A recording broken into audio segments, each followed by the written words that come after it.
Imaginez-vous dans cette situation. Vous êtes cette personne qui dit toujours oui, celle qui se plie en quatre pour satisfaire les demandes d'autrui. Et pourtant, vous vous sentez vidé, épuisé, comme si votre gentillesse était devenue votre plus grande faiblesse. Après avoir moi-même vécu cette expérience douloureuse pendant des années, j'ai découvert que la philosophie stoïcienne offrait des clés précieuses pour transformer cette générosité autodestructrice en véritable force intérieure. Ce que je vais partager avec vous aujourd'hui n'est pas une simple théorie, mais le fruit d'une transformation personnelle profonde qui a révolutionné ma façon d'aborder les relations humaines. Restez avec moi jusqu'à la fin, car je révélerai l'exercice pratique qui a littéralement sauvé ma santé mentale et mes relations. La première révélation qui a changé ma perspective concerne l'identification des profiteurs dans notre entourage. J'ai appris à mes dépens qu'il existe des personnes qui considèrent notre bienveillance comme une ressource inépuisable à exploiter. Ces individus, que les stoïciens auraient qualifiés de parasites émotionnels, possèdent une capacité remarquable à détecter les âmes généreuses et à s'en nourrir sans jamais rien offrir en retour. Marc Aurèle nous enseignait déjà que notre première responsabilité est envers nous-mêmes, car sans préserver notre propre équilibre, nous ne pouvons authentiquement aider personne. Durant ma propre expérience, j'ai remarqué que ces personnes disparaissent mystérieusement lorsque nous traversons des moments difficiles, mais réapparaissent instantanément dès que nous sommes de nouveau en mesure de leur rendre service. Cette observation m'a conduit à développer ce que j'appelle le test de réciprocité. J'observe attentivement qui est présent dans mes moments de vulnérabilité et qui ne se manifeste que pour solliciter mon aide. Cette méthode m'a permis de distinguer les relations authentiques des connexions purement transactionnelles. Sénèque exprimait cette vérité avec une justesse saisissante. Celui qui commence à être votre ami à cause des avantages cessera également à cause des avantages. Cette phrase résonne particulièrement en moi, car elle décrit parfaitement le mécanisme que j'ai observé dans mes propres relations. Désormais, je cultive des liens basés sur la compréhension mutuelle, plutôt que sur ce que je peux apporter, et cette approche a considérablement enrichi la qualité de mes interactions sociales. Si vous ressentez cette frustration de donner sans recevoir, si vous reconnaissez ces schémas dans votre propre vie, alors abonnez-vous à cette chaîne et activez la cloche de notification. Ensemble, nous formons une communauté de personnes déterminées à transformer leur sensibilité en véritable super-pouvoir psychologique. Votre soutien donne une force immense à cette chaîne et me permet de continuer à partager ces découvertes qui changent des vies. La deuxième leçon fondamentale que j'ai intégrée concerne l'art de se considérer comme une priorité absolue. Pendant des années, j'ai négligé mes propres besoins, persuadé que prendre soin de moi était un acte d'égoïsme. Cette croyance erronée m'a mené au bord de l'épuisement physique et émotionnel. Les stoïciens enseignent que nous sommes les gardiens de notre propre paix intérieure, et cette responsabilité ne peut être déléguée à personne d'autre. J'ai commencé à appliquer ce principe en bloquant chaque semaine des créneaux exclusivement dédiés à mon bien-être personnel. Ces moments sacrés incluent la méditation, l'exercice physique, la lecture ou simplement des instants de solitude créative. Au début, je ressentais une culpabilité énorme à refuser certaines demandes pour préserver ces espaces personnels. Mais j'ai rapidement constaté que cette autodiscipline augmentait considérablement ma capacité à aider les autres de manière plus efficace et authentique. Comme un puits qui se régénère, prendre soin de soi permet de donner à partir de l'abondance plutôt que de la pénurie. Cette approche a transformé ma générosité en source d'énergie renouvelable plutôt qu'en ressource qui s'épuise. J'ai appris à honorer mes limites sans culpabilité, comprenant que respecter mes besoins était finalement un service rendu à tous ceux qui m'entourent. La troisième transformation majeure dans mon parcours concerne l'élimination complète de la peur du refus. Cette peur, profondément ancrée depuis l'enfance, m'empêchait d'exprimer mes véritables limites et créait un cycle de ressentiment silencieux. Les leçons de notre jeunesse nous conditionnent souvent à associer notre valeur personnelle à notre capacité à satisfaire les attentes d'autrui. J'ai découvert que cette programmation mentale pouvait être reprogrammée grâce aux techniques stoïciennes d'auto-analyse et de restructuration cognitive. Le processus a commencé par identifier les situations où je disais « oui » alors que tout mon être criait « non ». Ces moments de dissonance interne étaient des signaux d'alarme que j'avais longtemps ignorés. J'ai ensuite pratiqué l'art de formuler des refus respectueux, mais fermes, en expliquant mes contraintes sans me justifier excessivement. Cette nouvelle assertivité a provoqué des réactions surprenantes dans mon entourage. Certaines personnes ont respecté davantage mes limites, tandis que d'autres ont révélé leur véritable nature en disparaissant de ma vie. Épictète nous rappelle que certaines choses dépendent de nous et d'autres non, et cette distinction fondamentale m'a libéré de l'anxiété liée à la désapprobation d'autrui.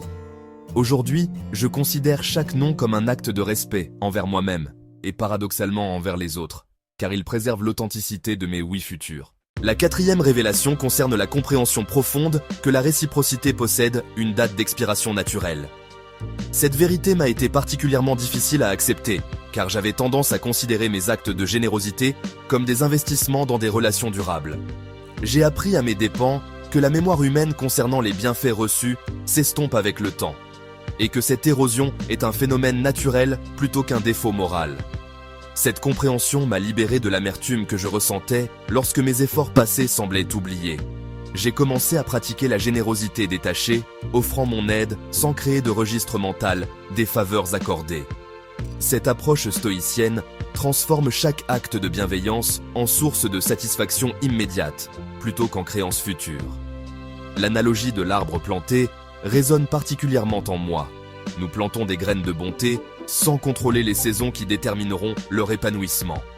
Cette métaphore m'a aidé à cultiver la patience et l'acceptation face au retour imprévisible de la générosité. J'ai découvert que cette forme de don désintéressé génère une paix intérieure profonde et durable. Mes relations sont devenues plus légères et authentiques depuis que j'ai cessé de tenir une comptabilité émotionnelle. Cette transformation a éliminé la frustration chronique qui accompagnait mes élans altruistes. La cinquième clé que j'ai développée implique une attention constante à mes propres signaux émotionnels. J'ai appris à identifier les sensations physiques et mentales qui accompagnent mes actes de générosité. Lorsque donner génère de la joie, de l'énergie et un sentiment d'accomplissement, je reconnais que mon aide s'inscrit dans un équilibre sain.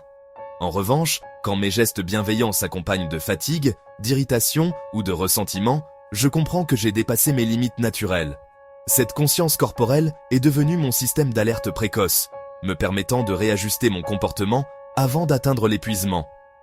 J'ai développé une pratique quotidienne de vérification émotionnelle, me demandant régulièrement comment je me sens après avoir aidé quelqu'un.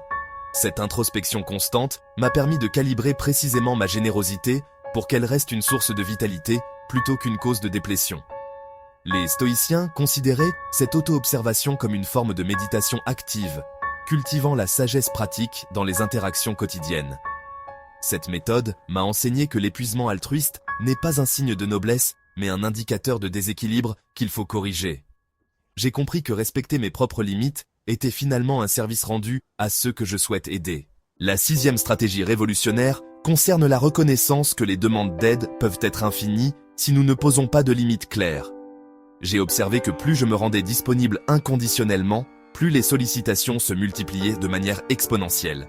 Cette dynamique créait un cercle vicieux où ma bienveillance attirait des demandes toujours plus nombreuses et parfois déraisonnables. J'ai commencé à appliquer le principe stoïcien de modération en définissant des créneaux spécifiques dédiés à l'aide aux autres.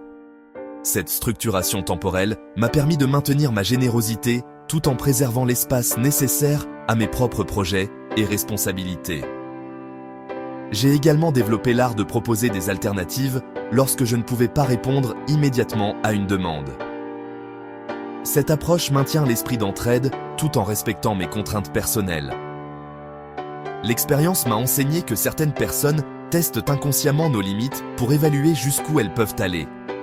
Définir des frontières claires dès le départ évite les malentendus et les frustrations ultérieures.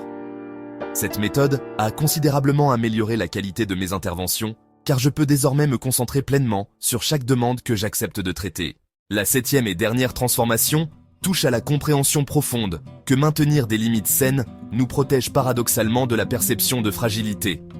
J'ai découvert que l'excès de complaisance peut être interprété comme un manque de caractère, plutôt que comme une qualité admirable. Cette réalisation m'a amené à reconsidérer complètement ma stratégie relationnelle. Les personnes qui respectent leurs propres limites inspirent naturellement le respect d'autrui, créant un cercle vertueux d'interactions équilibrées. J'ai appris à communiquer mes limites avec fermeté, mais sans agressivité, expliquant mes contraintes de manière factuelle et respectueuse. Cette nouvelle approche a transformé ma perception de moi-même et l'image que je projette dans mes relations. Cicéron enseignait que l'opinion que nous avons de nous-mêmes influence directement la façon dont les autres nous perçoivent et nous traitent. Cette vérité s'est vérifiée dans ma propre expérience. En cultivant le respect de soi, j'ai automatiquement attiré des relations plus respectueuses et équilibrées.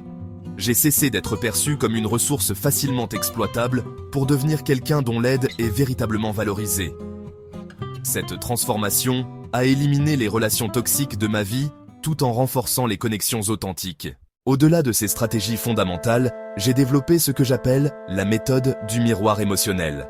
Cette technique consiste à observer attentivement les réactions des autres face à nos actes de générosité. Lorsque quelqu'un reçoit notre aide avec gratitude authentique, exprime de la reconnaissance durable et manifeste le désir de réciprocité, nous sommes en présence d'une relation saine. À l'inverse, quand nos gestes sont accueillis avec indifférence, considérés comme acquis ou suivis de demandes encore plus importantes, nous devons y voir un signal d'alarme. Cette observation comportementale m'a permis de détecter précocement les déséquilibres relationnels avant qu'ils ne deviennent problématiques. J'ai appris à faire confiance à ces signaux subtils plutôt qu'à mes espoirs concernant l'évolution des relations. Cette méthode m'a évité de nombreuses déceptions en m'aidant à investir mon énergie dans les bonnes personnes. La pratique de la générosité consciente représente une autre dimension essentielle de ma transformation personnelle. J'ai développé l'habitude de me poser systématiquement 3 questions avant d'accepter d'aider quelqu'un. Premièrement, cette personne a-t-elle épuisé ses propres ressources avant de faire appel à moi? Deuxièmement, mon intervention va-t-elle réellement l'aider à long terme ou risque-t-elle de créer une dépendance malsaine? Troisièmement, suis-je dans un état émotionnel et physique optimal pour fournir une aide de qualité? Ces questions filtres ont révolutionné ma façon d'aborder les demandes d'assistance. Elles m'ont permis de transformer mes réflexes automatiques en choix délibérés et réfléchis. Cette approche a considérablement amélioré l'efficacité de mes interventions tout en préservant mon équilibre personnel. J'ai constaté que les personnes qui bénéficient de cette aide réfléchie l'apprécient davantage et développent une autonomie plus forte. L'apprentissage de la communication assertive constitue un pilier central de ma nouvelle approche relationnelle. J'ai découvert que la façon dont nous formulons nos refus influence directement la réaction de nos interlocuteurs. Plutôt que de présenter des excuses ou des justifications élaborées, j'ai appris à exprimer mes limites de manière factuelle et respectueuse. Par exemple, au lieu de dire « je suis désolé mais je ne peux pas », je dis simplement « ma disponibilité ne me permet pas d'accepter cette demande actuellement ». Cette reformulation élimine la culpabilité de ma communication tout en maintenant le respect mutuel. J'ai également développé l'art de proposer des alternatives créatives quand je ne peux pas répondre directement à une demande. Cette approche maintient l'esprit d'entraide tout en respectant mes contraintes personnelles. Les réactions positives à cette nouvelle communication m'ont confirmé que la clarté et l'honnêteté sont plus appréciées que la complaisance artificielle. La gestion des émotions négatives liées au refus représente un défi que j'ai dû surmonter progressivement. Les premières 2 fois où j'ai dit non à des demandes, j'ai ressenti une anxiété intense et une culpabilité écrasante. Ces réactions émotionnelles étaient les vestiges de conditionnements profonds qu'il fallait déconstruire méthodiquement. J'ai commencé par identifier les pensées automatiques qui accompagnaient ces sensations désagréables. La plupart d'entre elles étaient des interprétations catastrophiques du type « cette personne ne m'aimera plus » ou « je suis quelqu'un de mauvais ». En questionnant la validité de ces pensées selon la méthode stoïcienne, j'ai découvert qu'elles étaient largement irrationnelles. J'ai remplacé ces schémas négatifs par des affirmations plus équilibrées et réalistes. Cette restructuration cognitive m'a permis de gérer sereinement les situations de refus sans subir de stress excessif. Aujourd'hui, je peux décliner une demande en restant parfaitement en paix avec ma décision. L'importance de cultiver des relations réciproques mérite une attention particulière dans cette démarche de transformation. J'ai appris à identifier les personnes qui manifestent naturellement une inclinaison à l'échange équilibré. Ces individus rares possédent la capacité instinctive de donner autant qu'ils reçoivent, créant une dynamique relationnelle harmonieuse. Investir prioritairement dans ces relations nourrit l'âme et restaure la foi en la bonté humaine. J'ai développé des stratégies pour cultiver ces connexions précieuses, notamment en exprimant régulièrement ma gratitude et en créant des opportunités de partage mutuel. Ces relations équilibrées deviennent des sources d'énergie positive qui compensent les interactions moins satisfaisantes. Elles servent également de référence pour évaluer la qualité de mes autres relations. Cette approche sélective a considérablement enrichi ma vie sociale et émotionnelle. La compréhension des cycles énergétiques personnels représente une dimension souvent négligée de la générosité durable. J'ai observé que ma capacité à donner fluctue selon mes états physiques, émotionnels et mentaux. Identifier ces variations m'a permis d'adapter mes engagements en fonction de mes ressources disponibles. Pendant les périodes de forte énergie, je peux me permettre d'être plus généreux sans risquer l'épuisement. À l'inverse, durant les phases de récupération, je limite mes engagements pour préserver ma stabilité. Cette autorégulation consciente évite les pics d'hyperactivité altruiste suivis de chutes brutales. J'ai créé un système personnel de monitoring énergétique qui me guide dans mes décisions quotidiennes. Cette méthode m'a permis de maintenir une générosité constante et durable, plutôt que sporadique et destructrice. Les personnes de mon entourage ont remarqué cette stabilité et apprécient la prévisibilité de ma disponibilité. L'exercice pratique qui a catalysé toutes ces transformations consiste en une évaluation quotidienne de mes interactions. Chaque soir, je prends quelques minutes pour analyser les moments où j'ai donné de mon temps ou de mon énergie. Je me demande si ces actions ont enrichi ma vie ou l'ont appauvrie, si elles étaient motivées par l'amour ou par la peur du rejet. Cette pratique m'a permis de développer une conscience aiguë de mes patterns comportementaux et de les ajuster progressivement. J'ai ainsi créé un système d'autorégulation qui me permet de maintenir une générosité durable et épanouissante.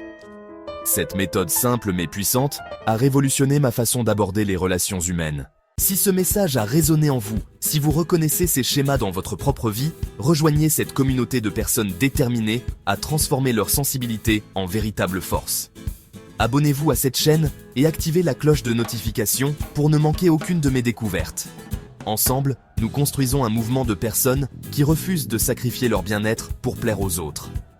Votre engagement donne une puissance extraordinaire à cette chaîne et me permet de continuer à partager ces outils qui changent des vies. Partagez ce contenu autour de vous, car quelqu'un dans votre entourage a peut-être besoin d'entendre ce message aujourd'hui.